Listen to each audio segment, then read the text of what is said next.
This is Monday's Gemara Daf Chaf Aleph Amid Aleph. Okay, so now we had our Mishnah where he says Va'ani Va'ani, and then we had the Shlokish and Rabbi Yehuda and Nazir were arguing whether only within Terchid Dibur or even beyond Terchid Dibur.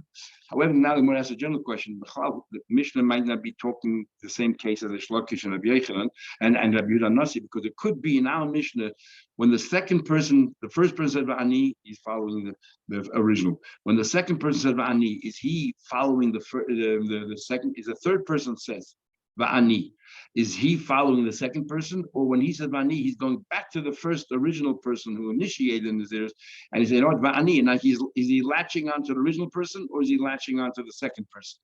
And my nafkamina, big nafkamina, because according to the Shlokish, if each person is latching on to the first person, you can only go to Terchid. But if you're learning that each person's succession is only latching on to the person before, you can have 1,000 people saying Va'ani, Va'ani, continue, because each one is within the Terchid of the person before. So we have a question. Chad b'chad mitzvahs, is each person latching on to the person before him? Ideal b'kama mitzvahs, or they're all going back to the original. What's the difference? To see how many more people can join in. Each person is latching onto the person before the mitzvah, that goes on forever. But if you're going to tell me that they're all latching onto the very first person, then you can't have more than 3 people. That's it. 3 people can say Vani, no more. So which one is it? So even though there's Shlokish and Rebbe have an argument, but now we're trying to understand Pshat in our Mishnah in the case of Vani Vani. What's the Mishnah talking about? Tashma coming here. It says in our Mishnah, Reini Nazir, I'm a Nazir, my friend heard. And he said Vani, Va'ani, the Mishnah only gives us 2 examples. Why does the Mishnah put a limit? Isn't the fact that the Mishnah put a limit prove that they're all latching onto the original person? That's why there's a limit how many people can be added on. Shmamina does not prove become with the mitzvah. They're all adding on to the original person. But Isal Kedatra, if you're going to tell me chad b'chad mitzvahs that each one's latching onto the person before, then list of tuva. Why does the Mishnah stop with Vani Vani? Go on forever. So say Vani. Should say many Vanis. Says the Gemara, Tana, that's not a question, the same thing we had on top of the page. Tana, Kireichla, Lechashav, Lezav. You think the Mishnah is out there to tell you every single possibility? It tells you just a couple. Says the Gemara, so why even tell us a couple? Just say Vani. Why even say Vani, Vani? Just say one, we'll know already that each one will latch onto the one before. Says the Gemara, no, I did it, Tani. Because later in the Mishnah will say, Hutra Rishon, the very first person unravels. Hutra Kulni, all become unraveled. Hutra Achma, the last person is Mata Neder. Achma only affects him. The Kula and Asur, the rest are all Asur. McCloud, Ikim Tzoy, there are people in between. So Mishamachi Toni Vani Vani. That's why the Mishnah says Vani Vani to poetic license. Just to tell us to populate the number and say there's more than one. Okay, Tashma coming here. Okay, let's not focus on the next part of the Mishnah. It says in the Mishnah, the first guy says, goes ahead as Matanet, the original guy. Then Hutter Kul, they all fall apart. But the Rishon Hutter Shari sounds like the first person is permitted. But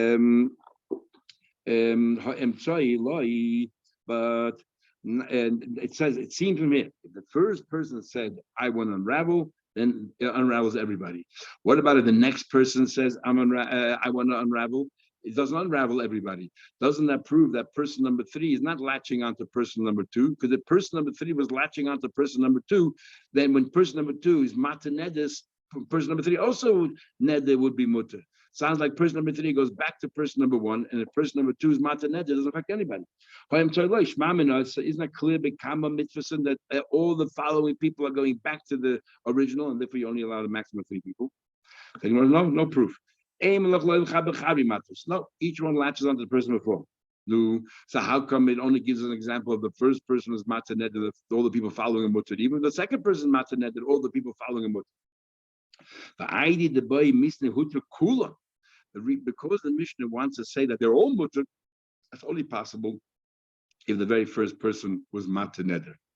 But if you can tell me the middle one, then not everybody will be mutter. The people before the middle one or the first person will not become mutter because his naziris is not dependent on the following ones. That's what it says Rishon. If the last person became mutter, mutter only affects him, but the kula, the rest are all us. The rest are all us. the La'ika Achrina Basrei, because there's nobody else after him. Avalam Tzai, but it sounds like him here, but the middle person, the Ika Acharina Basrei, the middle person who would have people following him, if he is Mataneded, they also become mutter.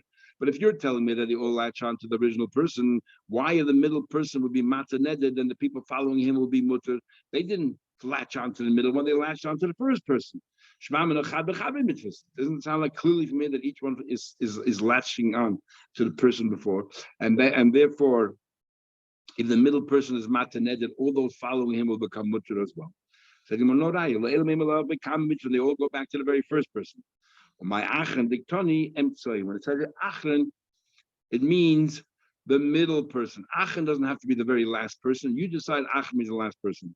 Achren means every person after the first one. Any person, really, they all latch onto the first one. So any person after the first person was mataneded only affects himself and not to anyone who did it a second after him, because they're dependent on him. They're dependent on the very first person. So we have no proof either way. But why do we use the word achren? Because we use the word rishon, we use the word achren. Time we learned behavior clearly. Hutter harishon. It says in the Braisa, the first person becomes mutter. Hutter kula, all become mutter. Hutter achren, ha'achren mutter, kula nasun. They're all asur. Hutter emtsoi. It says it clearly. If the middle person became mutter, heimen l'mata mutter. All those behind him are mutter. Heimen l'mayla asur. Clearly from here that each person is latching onto the person before. Shema mino chad b'chavre matas. Each one latches on the person before. Shema mino is a clear proof. Says the Gemara further. It says in the Mishnah, my friend heard, my hair should be like here, and so on and so forth. Says the Gemara,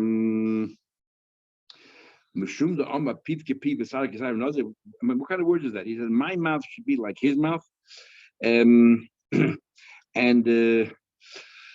other words, it's like a brisa. In the okay, so in the Mishnah, it seems like from the context, as we're going to conclude, from the context, it seems when he says that pi kapiv, my mouth should be like his mouth, and sari kasarai, and the guy said, I'll be a nazir, it sounds like it's all continuation.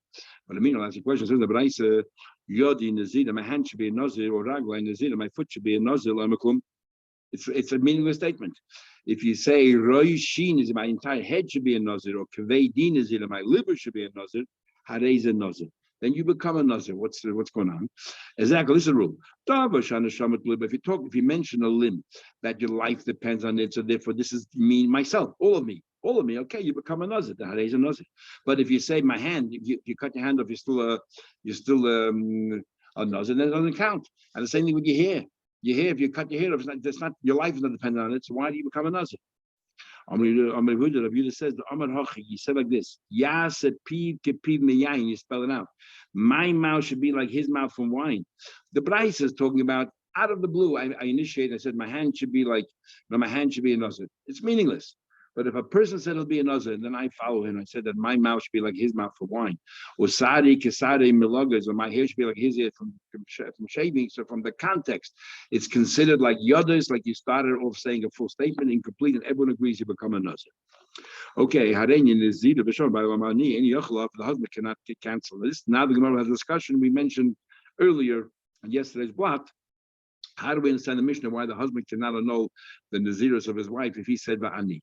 We want to ask a general question. Baal maker when a husband undermines the get when he, let's say, he revokes the ned of his wife, is he completely unraveling it? I deal with Mega's guy. He's only cutting it from now on. L'maynav kamina. What's the difference? Now, there's a number of differences. The Gemara just chooses one, which relates to our Mishnah. The simple difference is if she drank wine when she wasn't supposed to, then he was mataneder. Then he canceled it. If it's retroactive or retrospective, then she didn't do an aveda. If it wasn't, then she did an aveda. That's a big nafkamina. But the Gemara will use another nafkamina. The my nafkamina liisha shenoda benazir. A woman made a neder to be a nazir. V'shama chaver, a friend heard, and v'amna, she said va'ani, and the friend said va'ani. V'shama b'ayla sheshen, the husband of the first woman heard it. V'hafalan he a nazir. The question is, the second woman, is she a nazir or not? See, if you say that it's retrospective, then ahinam, or retroactive, then ahinami yishteroi. Then we say that that the second woman, she's dependent on a woman who's not a nazir. But the Amd Mega's guy is only for the future. Then ihi ishteroi chavata asidah. then the first woman is not a Nazir, but the second one is. Which one is? Tashma coming here. Hareini Nazir, I'm a Nazir, B'Shabbat, by the husband heard the woman said, in our Mishnah, if she said first, and then he said, he cannot annul it. Now, why not? The guy is, if you tell me that it's for the future, the Leifel said, why can't he cancel his wife? Why can't he cancel his wife? And he'll be and so on. And he will be usher, and he'll remain a nazir because for the future. And why can't he cancel? It must be one. It must be the logic behind it very simple, because when he canceled his wife, it's retroactive, and therefore he's no longer a nazir himself, and he's canceling his own nazirus, and you cannot do that. Baal make it occur must be because he's being oiker completely the nazir, and therefore he's no longer nazir, as if he canceled his own nazirus. So no, not at all. La'ila make his guy is for the future. So therefore, he definitely can cancel her in the future. And the problem is as follows. And he will still be a nazir. The problem is, since he said Vani, he confirmed her neder, he can no longer cancel it. When he said Vani, as if he's supporting her. But he's saying, I also want to be one. So you're supporting her. And once you support her, he cannot cancel it. The only way he can cancel it is he has to go to a Rav and be shoyal that he has to revoke his own kiyum. And then he can be made for again. Otherwise he can't. And we had a machlekes to show him if it has to all be done within the same day or even in the future day, whenever he shoyls, as if that when he heard the neder and he can cancel it that day. Tashma coming here. So we still go back to the question: what's the husband doing to the neder of his wife? Is he revoking it retrospectively, or is it for the future? Aisha should nazir ben nazir. If a woman said she'll become a nazir. The Frisch is behind, she satisfied an animal, and the husband came and canceled it. Im Shalom is baby belonged to the husband, belonged to the husband, then the only reason why he gave her the animal was because she was a nazir she needed. But now that she was no longer a nazir, it sounds like she's no longer a nazir. It's like Oikul Mafreya, so therefore it doesn't need it, then she had no right to take it. So therefore the animal is chulin teitzi, but the baby goes back to normal flock. Well, the Im Shalom has a behema, but if it was hers, then her chatas tamas. If it was hers, then the chatas should die. Now, if you're telling me that if you tell me that he revokes it and it's retrospective, then tape the chulin. Then the animal was never really set aside for a carbon, and therefore the animal should go to chulin. Why do we say that it's a chatas that has to be put to death? It must be for the future, and therefore she was a nazir for a time being, and therefore the chatas of our chatas, and that's why now. But now she doesn't need the chatas anymore because she's no longer a nazir, so you let her die. No proof. It could be the husband revokes it completely. So then why is it considered chatas? By any time, how the kechatas may say by the because we're following Rabbi Elazar, like the Rishonim said, we're following Rabbi Elazar HaKapor, who says that the very fact that she denied herself drinking wine, that in itself is a sin and requires a chatas. And since even though now retrospectively she's not a nazir, but she still denied herself the wine, so the chatas was correct, but she does no longer nazir, she doesn't need the kapara, so therefore we let her wander about until it dies. And the 5 chatayis that the halacha Moshe Messina tells us that you put it to death. Toshma coming here, another proof. Isha should nazir ben nazir. If a woman made a nazir, she drank wine, she gets 39 lashes. It was like anybody else. She's a nazir, and she breached her nazirus, and she was warned, she'll get lashes. Hey, what are we talking about? The husband did not cancel and of course, why should she be different than a man? If she's a nazir and she breached her halachas, then she gets lashes. It must be the heifel about. Must be that the husband canceled her neder, and therefore comes to tell you that she still gets malchus. Now, why does she get malchus? There's only one possible explanation, because it's in the future. So the time when she drank it, she was still a nazir, and we warned her, and because she warned her, they forget malchus. If you tell me that he revokes it completely, a ma'isa v'eged she was never a nazir. Why in the world does she get 40 malchus? Now we'll see later on. If she wasn't aware, she still committed an aveda, she needs a kapara. According to Yehuda, she actually gets malchus mardus, which is malchus midrabanan. But here it says you get proper malchus, so it must be that she's a real nazir. Why? Because it's not retroactive. It's only in the future.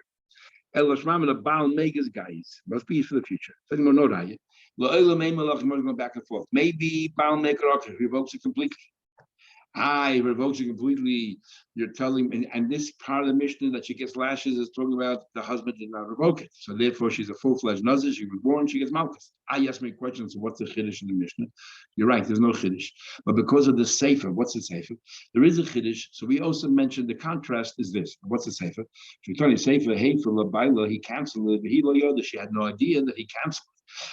So she drank wine, and so the fact that she's no longer a Nazir because the husband already canceled it, but she has no idea. And she went ahead and she defied the law, and she's deliberately going ahead and drinking wine and going to the cemetery. She does not get them to say does not get 40 lashes. Abuda says she gets makas mardas, but Tanakama says even though she committed aveda, she needs a kapara, but she doesn't get 40 lashes. That's the chiddush. That she still committed aveda. So the Reisha says, but in a normal case, she would get 39 lashes. So that's why the Mishnah mentions it. But really, her husband actually, if he would have revoked it, would have been a mafreya, retrospective, but he didn't. Is turning out Reisha, different. The Reisha also says, that's why the Reisha also says that she gets 39 lashes, but there's no